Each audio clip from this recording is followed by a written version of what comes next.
Hi, everybody. It's Susan Proper. Thanks for being here with me tonight for Susan Gets Social. So, my guest tonight is Nikki Morrison, and she should be with us in just a moment. Nikki is a yoga teacher and avid athlete who lives in a town called Derby in Australia. Now, I have no idea where the heck Darby is. There is Nikki. So, Nikki, on the bottom of your phone screen, there's these two little happy faces. If you click on those, that will get us joined together. So, yeah, Nikki is an athlete and yoga teacher. There we go.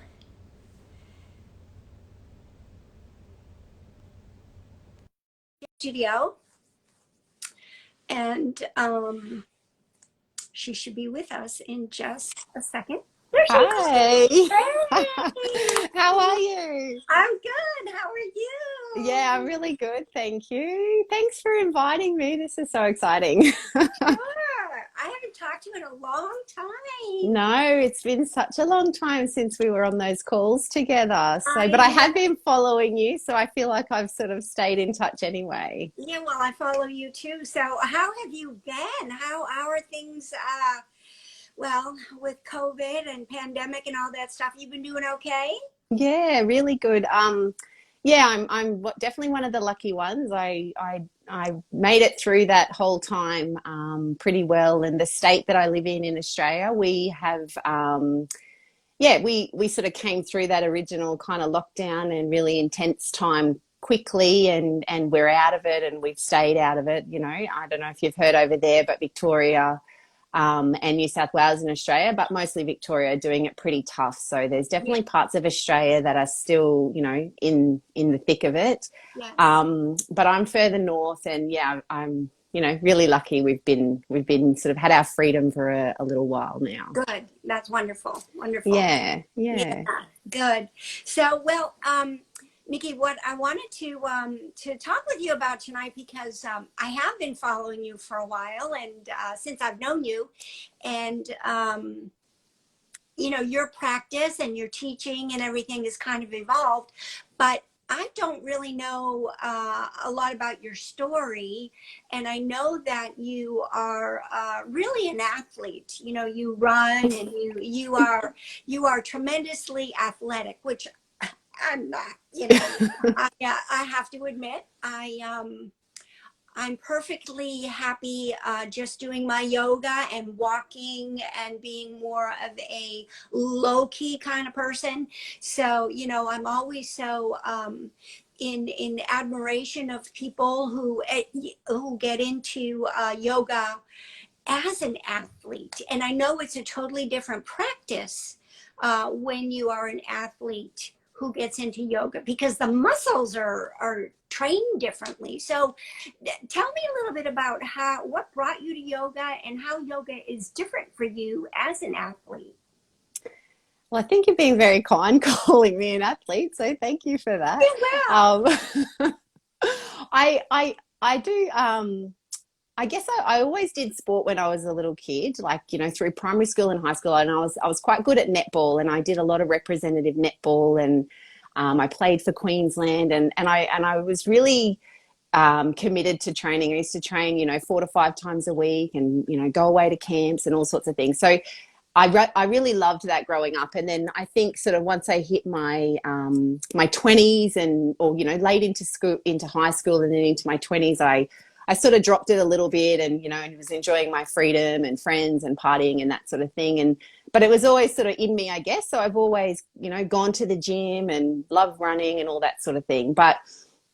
And I did that. And then, and I guess I really did a lot of high intensity stuff. I sort of loved the full workout feeling, and still do. But I sort of came to this point in my life where I needed something. Like, running's always been a bit of a meditation for me. I always loved that kind of time on my own, and working out sort of, you know, been a bit the same. But I just came to this point in my life where I needed something a little bit slower. And like a lot of people, came to yoga because, I was going through something, that was really intense for me. And I was looking for ways to kind of tune out because I've always been a bit of an overthinker. So found yoga, found an app because I didn't even really know where to begin with a studio or whatever. So I was doing a lot of yoga with an app called Daily Yoga at the time. And I didn't know a lot about it, but I just started because I needed, as I said, something sort of a little bit slower. So I did that for quite a while before I sort of even walked into a studio. And just became really addicted to it because it was just really the thing that I needed, and not so much for my body. It wasn't really about, the movement or anything. It was really trying to find some quiet for my mind at the time. That's what I was really looking for. Right. And then once I decided I really loved it and I was ready to kind of do something more, I just really knew nothing about yoga. I didn't even really know the style that I was practicing.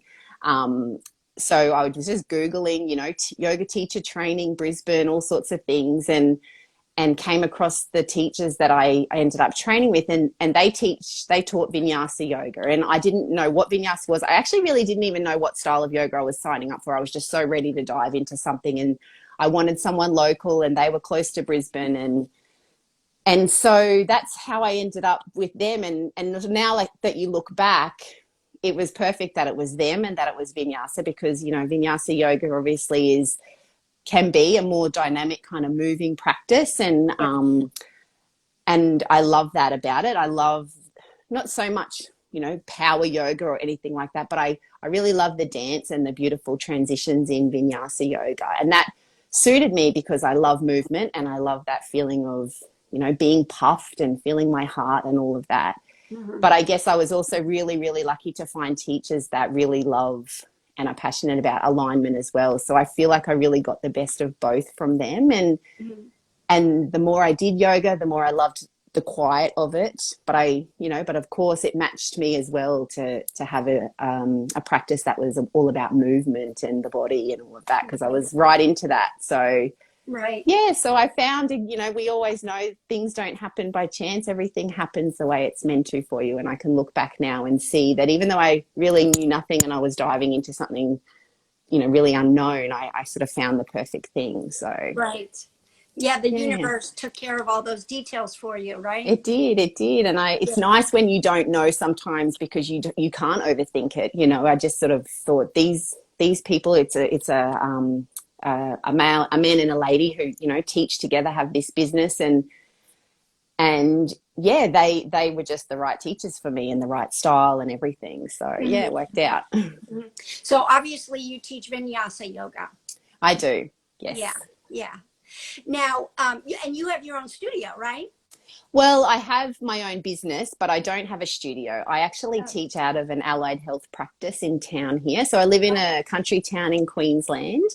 And so there's, it's a physio, open to the business, physio, OTs, speechies and all that sort of thing. And they've got a really lovely, sort of gym room that they use for rehab and that sort of thing during the day. But after hours, I rent that space for yoga.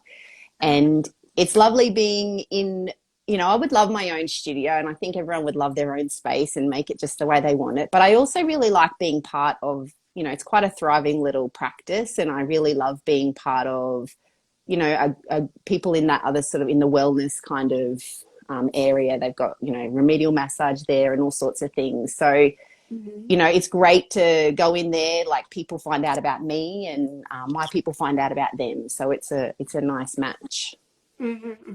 Now, at one time, your practice, and I don't know if it was because of the location of where you are teaching or were teaching at the time, your practice focused a lot on family and kids.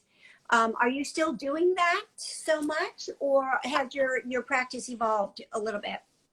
Well, I do still a little bit. So I'm a school teacher originally. So that's what I went to university to do. I teach primary school. But I left that. I haven't taught for full time in the classroom for about 8 years. So I was really looking for that change when I started my teacher training and moved on from there. But so I've always kind of, loved working with kids. And I think I always really wanted to be a teacher, but then the school environment just started to not suit me. And that's, why I took the step to leave.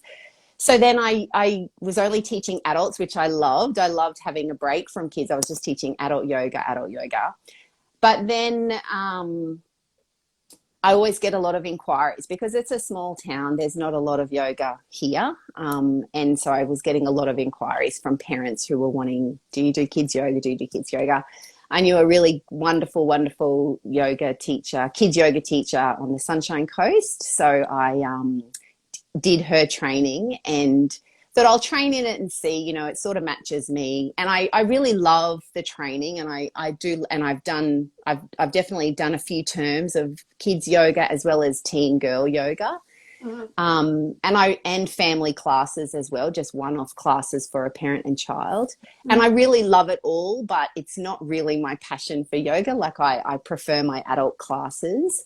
And it's also just time as well. I've got my own young family, and part of the thing I love about my business is that I get to pick and choose when I can work. And when I do my adult classes and then, kids classes, and I add everything on, and then sometimes I've felt really overloaded, so I've had to let things go. But it's certainly not where I want to be, but I do enjoy it when I do it. Right. Now, well, that's one of the beauties about being an entrepreneur, which you are, and that is that you get to make your own decisions about your schedule and your business, right? Yeah, definitely. Yeah. Right. Yeah, no, that's one of the perks for sure. Yeah, and that's one of the things that sort of draws me to it as well. You are in control of your own schedule, your own life, and you get to make your own decisions, and that's a wonderful. Sure. Yeah. Yeah. And sometimes it feels like, you make these decisions and, can you be so lucky? And then you realize actually that you can make it work, and you can, be earning great money doing something that you love if you, with those boundaries in place. And so, yeah, that's what I've stuck to. I've always just tried to trust and go with that. And yeah, it's always worked out for me. Yeah. It's a beautiful thing, right? When that all works out. Definitely. Yeah. So just to get back a little bit to our the comments that we were talking about in the very beginning about pandemic and COVID. I presume you're doing most things on Zoom, or have you gone back to classroom? I went back to I went back to classroom at the beginning of the last term with a limited timetable, and in Queensland, we had restrictions on how many people you could have in the room. So with the restrictions at the time I sold those blocks of classes, I could only have half the amount of people that I would normally book into a class. Yeah. But that was okay. I did it anyway, and I went back to the studio with just one class, and then I actually kept my class on Zoom, which has been really popular. And so, but this term, which starts in a couple of weeks, those restrictions have lifted again. So I'm back to my full class booking. And because we're in spring coming into summer, I always add early morning class to that part of the timetable. So my early morning class is back. So that's in the studio.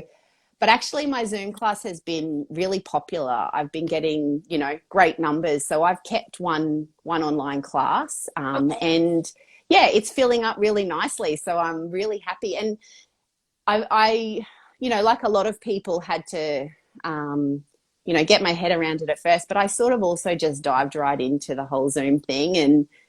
And because it was winter at the time, it's quite cold where I live in winter. So a lot of my students actually really loved it because they didn't have to leave the house in the evening to go to yoga. And I'm actually tonight just finishing off a 4-week course. So after my last block of Zoom classes ended, I've been teaching a 4-week course on how to, it's called Your Yoga at Home. So it's a course about home practice and how you can develop a home practice, and also how you can practice at home on Zoom or on YouTube, and just different things that you might want to know when you're not in the room with the teacher, because I started to feel like teaching on Zoom really showed me that my students on some level were missing out on a little bit of that kind of attention, because it's difficult on a screen. As you know, the energy's different, what you can see is different. See a lot of ceiling fans and a lot of, light switches and things like that. So yeah, I wrote this little 4-week course that finishes tonight, actually, for my students practicing at home. And we all need more yoga all the time, but we especially need it now. I know I've been practicing a lot more this year on my own, because we've all needed to feel grounded and safe, and all of those things that it brings you when you can get quiet and connect. So the Zoom thing has really opened my eyes to lots of things. So I got great numbers booked into that course, and I'm really inspired to share more stuff in that way. Yeah, it's funny that you mentioned that. I saw that on your website.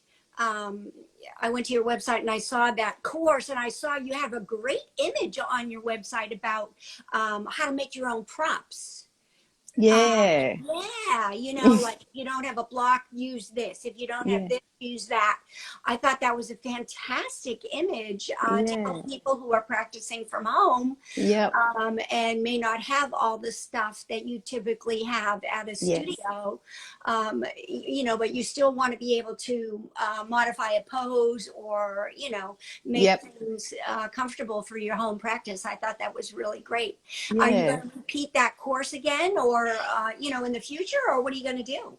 I mean, look, I would love to. It's gone really well. Like, it's been so nice to teach about yoga instead of, teach yoga, teach asana, being on the mat. Like, I like I said to you, I always wanted to be a teacher. I knew that's what I wanted. And when school didn't suit, yoga became my thing. And I think now I feel like there's more things. Like, I love I love being able to teach and share valuable information and inspire other people to try things. So, and the course hasn't been just about the physical practice. We've done, I've taught them some basic pranayamas and things that they can do. Like, if you want a home practice, we know we don't have to get on our mat to, do an elaborate 1-hour practice. It's kind of like these little bite sizes that you can take that sustains you until you can be with a teacher again for an hour and enjoy something different. So that's kind of what I've tried to inspire, them and let them know, because I think that's the misconception with home practice, that it has to be like a teacher would do, because, we don't even we don't even do that. Like, I love going to be with a teacher in a studio or on Zoom. I did a practice with a teacher down in Victoria on Zoom on Sunday. A girl that I know, and it was so lovely to just, what it's like when you're not in charge and someone else sort of leads the practice for you. And so that's what the course has been about, just those how you can get yoga in without doing the big elaborate thing. Right. I think people would really love if you did that class again. And I want to mention too also, Nikki, for people to know how to get a hold of you. So obviously your Instagram handle is, I think it's, go ahead. Nikki.m.yoga. Mm-hmm. And your website, because your website has great information. Thank you. Yeah, my website's just nikkimorrison.com.au. Okay. And Facebook? Facebook, Nikki Morrison Yoga. Okay. All right, good. All variations of the same thing. Okay. Because, people sometimes may hear something in our conversation like, oh, how do I reach out to you? So, and I highly recommend that you go to Nikki's website and look at her information about how to modify, for practice at home, because I found that very interesting myself. I've been doing online virtual retreats also. And, I tell people, if you don't have a bolster, use a pillow and, roll up a towel for a blanket and things like that. But it's always good to have that visual right there in front of you, like that photograph that you had. I thought that was really great. Thank you. And I do think you mentioned something, and it just whizzed right in and out of my ear, but something that you said, when you're practicing from home, and this is for yoga teachers and this is for students as well, you don't need to necessarily do a full-blown 1 hour 90-minute session like you would. I can't remember exactly how you worded it, but it was so perfect, whatever it was, how you said it. Yeah. Yeah, well, I got that. Sorry to interrupt you. I got that from Jason Crandall, who I love, and there you go.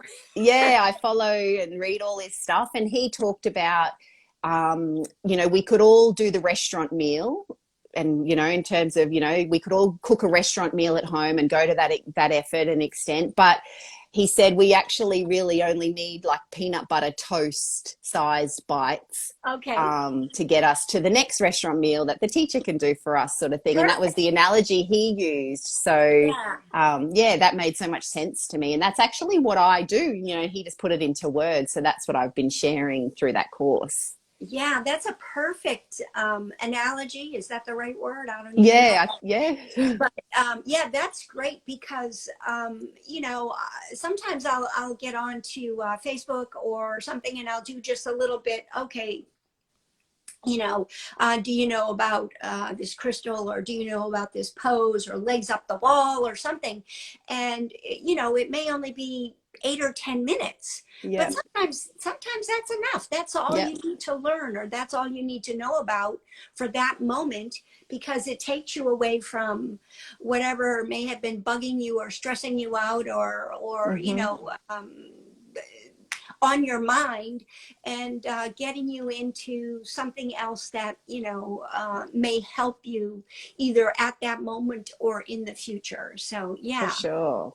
And I think it becomes back to what's your intention for practicing. For me, it's always just about connection, about sort of feeling connection, and being able to stop and sort of turn inwards. So if that's my intention, I can get that in 5 or 10 minutes. And it's certainly lovely to get it for an hour or for 90 minutes for sure. And I love that too. But, we all lead busy lives, and trying to, bring that into, so it's part of your life and it's not this thing that you have to step away from. Because I think sometimes when we think we have to step out of our life to kind of do this, it's too stressful, too overwhelming. And so we just don't do it. So if it can be, getting quiet while you're waiting for the kettle to boil and things like that, that really helps. Yes, that's a perfect idea. Or sometimes if you're standing in the kitchen and you do a few, yoga poses holding onto your countertop or something like that.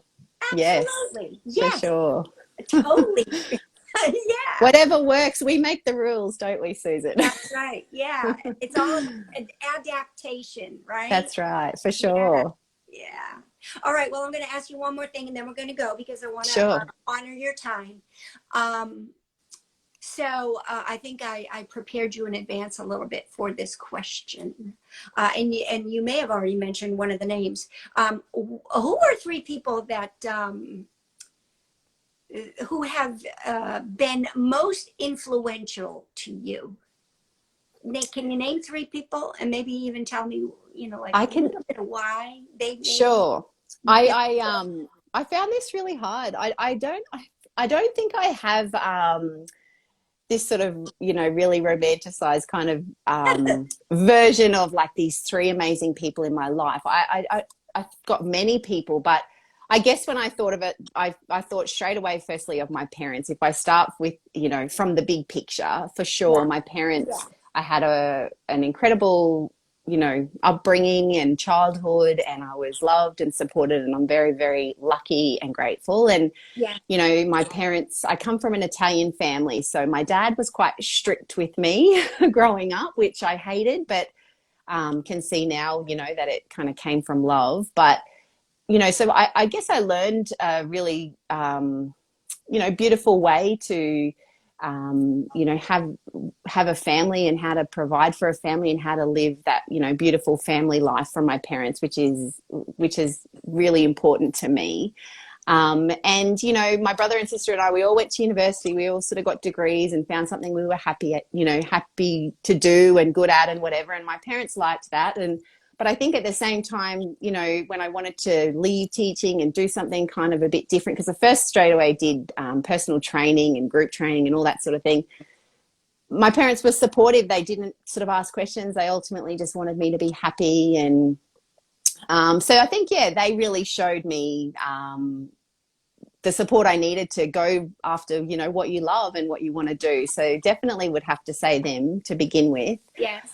And then I was trying to think of a teacher, because I feel this real connection to teachers and presenters and stuff. Like when I do courses and even as a school teacher, when I used to go to PDs and stuff, and I couldn't really think of one. Again, I've had many good teachers, but I think all good teachers really inspire me. And I'm always trying to be a better teacher, like someone who can break something down into small parts for you to learn and make it make sense to you and inspire you to know more. And like those teachers in my life have all made me want to be a teacher. And I could often see myself up there, you know, on the stage when I would go to a big, you know, seminar or whatever. And, you know, that's really inspiring to me. So I think, you know, that's definitely why I want to be better at what I'm doing all the time, and push the boundaries and try new things, even if it's a little bit nerve-wracking.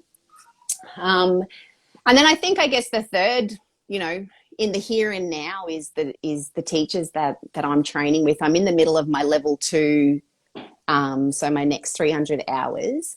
I'm in the second year of 3 years of doing all my level 2 modules. So I'm doing it with the same teachers I did my first level 1 with. And yeah, I guess, you know, they inspire me a lot. Like I really love their whole philosophy and passion. And, you know, they talk a lot about, you know, the vinyasa of life and yoga off the mat and how that looks. And that really appeals to me because, you know, I'm a Virgo. I'm a pretty practical, you know, down, you know, logical type of person. And I always like to know the why. Why am I doing this? That's what I love to share with my students. So that whole idea that Michael and Vanessa bring to my vinyasa teacher training of, you know, yeah, yoga off the mat and how what we do really inspires us off the mat. And all of that makes so much sense to me. And that's what I love to share as well, that real practical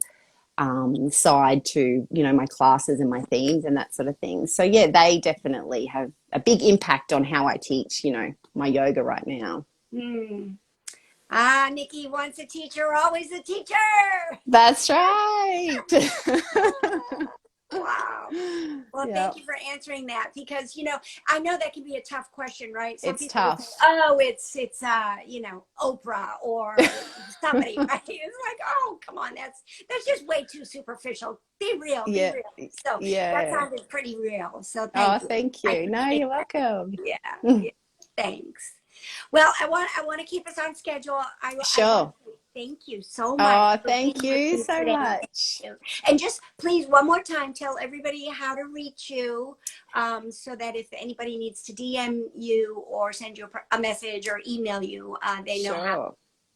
Thank you. Yes. Well, I guess my Instagram to start, since we're on Instagram, it's nikki.m.yoga. I've got Facebook, Nikki Morrison Yoga, and my website's the same, nikkimorrison.com.au, where I've got, lots of info about what I'm doing. And I'd love to hear from anybody. So thank you. All right, Nikki, thank you so much for being with me today on Get Social. And please stay in touch, and we'll see each other soon. Yes, thank you so much. And thank you for what you're doing. These are beautiful. I've listened to many of them and I was so nervous, but you've made me so at ease. And I really, nothing to be nervous about. What? I know. Well, two girls talking. Exactly. That's what it's felt like. That's what it's felt like. So it's been so much fun. So thank you so much. And you're on the other side of the world, which is so amazing. So yeah, I know. Technology, right? Yeah. I know. Incredible. But thank you. Okay. See you later. Bye. Bye. See you. Bye. Well, thanks again for joining me today for Susan Gets Social. I had a great time talking to Nikki, and thank you everybody for being here. And remember, I am a holistic life coach, and I do offer coaching packages. You can DM me on Instagram at susanproperyoga.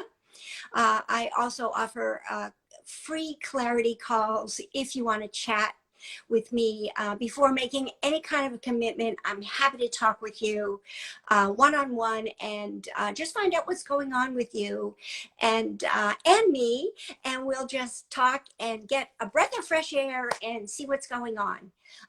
You can go to my Facebook page, which is also Susan Proper Yoga, or my website, which is Susan Proper Yoga, a little bit of familiarity there, and see what's going on.